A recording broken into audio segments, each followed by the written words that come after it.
Hey guys, welcome to first, second, third, fourth writing class. Wow, who would ever thought we'd end up like this? It's been a wild time, but there's always a way to get a job done. We are reading a pretty interesting book, aren't we? The Paintbrush Kid. Wow.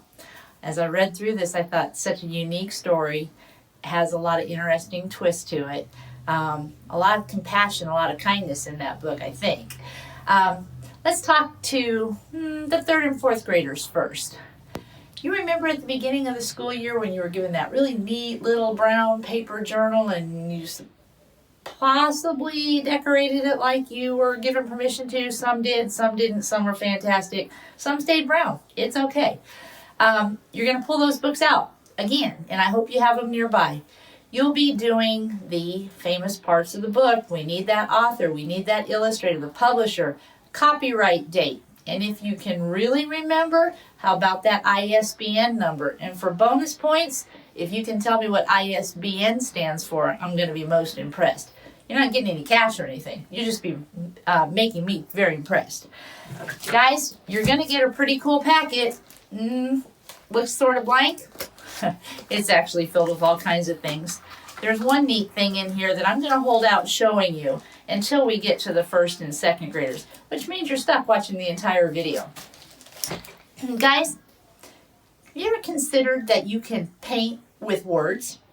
We've talked about that a little bit before, how that you can take a pretty simple sentence, you can dress it up, you can make it colorful, you can make it loud, you can speed up the texture, you can slow it down, you can change the feel of the whole story by words that you use. Did you run or did you run clumsily? Did you look beautiful or did you look radiant? All you got to do is change up your words and be just a little bit creative. So the idea of the Paintbrush Kid makes me think about painting with words. As you begin to read this book, you third and fourth graders specifically, have you been able to find the plot? Have you figured out who the main character is? There's quite a few supporting characters in this story. I want you to pick your main character and your favorite supporting character. I want you to write a few sentences describing the main character. Who is he? What's his name? How old is he? Is he kind? Is he belligerent? Is he mean? Is he a happy guy? Tell me some things about him. What about the Paintbrush Kid himself? What kind of child is he? What kind of temperament does he have?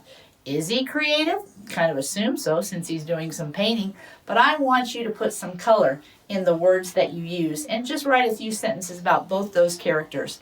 I want you to think about maybe finding one other supporting character who might just lay down in the shadows a little bit, and I want you to bring that character out also.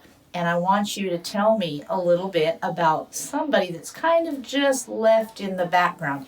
Can you bring life to him? Can you bring color to your writing with him or her? Just tell me a little bit more about that story. As you continue reading, I want you to start to think about the story in general. I know that you're not necessarily completed with this storybook by now. Some of you may be. But I want you to think about the story. I don't want to give away too much. But the whole purpose of the Paintbrush Kid and what he's doing is he's taking some stories that are told to him and putting them into a lovely mural. He's painting, he's using his talents. I want you guys, first and second graders, don't you miss this because I've got something for you in this place now as well. I want you to think about the life events and the life story that's being told to the Paintbrush Kid and then what he's doing with it. Now, here's our new trick. We're not just going to be painting with words. We're actually going to be painting. Right now, this is a blank canvas. Some of you that have been in Miss Pamela's art class have maybe already learned how to do a sketch. In art, a sketch is a little bit like your rough draft in writing. You're not going to give all the fine details. You're going to make mistakes. You're going to want to clean it up. And you'll do the same thing with your rough draft.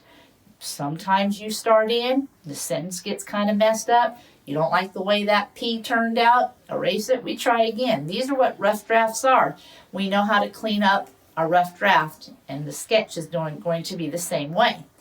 After this, you're actually going to paint on this canvas the life story. But here's your twist. We're not going to write about the paintbrush kid's uncle and his story, his life story, and all the different scenes that were put up into those murals. I want you guys to just think about your families. Do you have a favorite uncle? Do you have a really special aunt? Think your mom and dad are amazing? You may even like the dog better than anybody else. I want you just to begin to think about your family. And I want you to think about a scene that you had just great memories from. They don't even have to be happy memories. Sometimes memories aren't all fabulous. And you can paint about those too. You just have to take that, put it into pictures, paint it up, make it beautiful. I've got something special planned for these paintings when you're done. First graders, let's get back to some other little details. You're not going to be left out at all. How many of you guys remember these?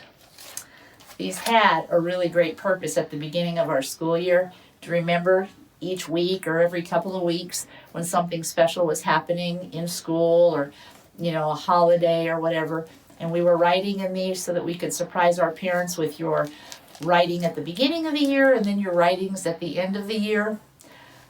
This is the end of the year for us, but when you get these books in your hand, it's not the end of your journal writing. And I want you to pull that journal out anytime something fabulous is happening, whether something's lousy is happening. You're free to draw your picture and get those things down in words. I want you to start putting sentences to paper as often as you can. Some of you may still need to continue to dictate like you did with me when we were in class, and that's okay. Can you put a whole sentence together? Can you get a thought from here down onto paper? Even if you have to use mom's hands to do it, go ahead. We work through some of those things. I want you guys to just keep thinking about getting words to paper and the color of writing and the pictures that you make with words. And then I want you to make a fabulous piece of artwork that we've got a special something planned for you for just a little bit later. Love you guys. Hang in there. Finish. Just be Discover Strong. I want you to have a great time working on these. And moms, watch your emails. You'll be getting some follow-up with this. You guys have a great time. We'll see you soon. Bye-bye.